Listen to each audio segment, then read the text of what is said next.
മാന്നാറിൽ ആതിര ജീവനൊടുക്കിയതിന് കാരണം സുരേഷ്. പ്രതിക്ക് 12 വർഷം തടവ്. ആലപ്പുഴ ജില്ലയിലെ മാന്നാറിൽ 22കാരി ആതിരയുടെ ആത്മഹത്യയിൽ പ്രതിക്ക് 12 വർഷം തടവ്. നിരവധി ക്രിമിനൽ കേസിലെ പ്രതിയായ സുരേഷ് കുമാറിനെയാണ് ചെങ്ങന്നൂർ അസിസ്റ്റന്റ് സെഷൻസ് കോടതി ശിക്ഷിച്ചത്. ജാമ്യത്തിലിറങ്ങി ഒളിവിൽ പോയ സുരേഷിനെ പോലീസ് പത്തനംതിട്ടയിൽ നിന്നും പിടികൂടിയാണ് കോടതിയിൽ ഹാജരാക്കിയത്. ആത്മഹത്യാ പ്രേരണയ്ക്ക് 12 വർഷം തടവും 1,20,000 രൂപ പിഴയുമാണ് ശിക്ഷ. 2018 ഫെബ്രുവരി 13 കേസിനാസ്പദമായ സംഭവം നടക്കുന്നത്. അയൽവാസിയും ബന്ധുവുമായ സുരേഷുമായി ആതിര അടുപ്പത്തിലാവുകയായിരുന്നു.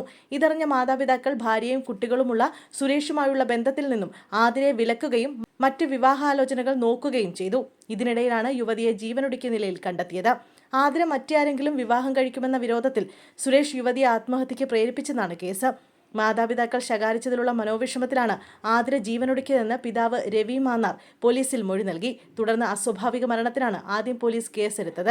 ഫെബ്രുവരി 14 ആതിരയുടെ ഇൻക്വസ്റ്റ് നടപടികൾ നടക്കുന്ന സമയത്ത് നാട്ടുകാരാണ് സുരേഷിന്റെ പ്രേരണയിലാണ് ആതിര ജീവനൊടുക്കിയതെന്ന് ആദ്യം പോലീസിനോട് പറയുന്നത്. തുടർന്ന് പോലീസ് നടത്തിയ പരിശോധനയിൽ 33 തവണ സുരേഷ് ആതിരയുമായി സംസാരിച്ചതായി പോലീസ് കണ്ടെത്തി. ഫോൺ സംഭാഷണങ്ങൾ ശേഖരിച്ച പോലീസ് സുരേഷിന്റെ പ്രേരണയിലാണ് ആതിര ജീവനൊടുക്കിയതെന്ന് കണ്ടെത്തുകയായിരുന്നു. ഫോണിൽ ഇരുവരും തമ്മിലുള്ള സംഭാഷണത്തിന്റെ റെക്കോർഡുകൾ ഉണ്ടായിരുന്നത് കേസിൽ ബലമായെന്ന് പബ്ലിക് പ്രോസിക്യൂട്ടർ റെഞ്ചി ചെറിയാൻ പറഞ്ഞു.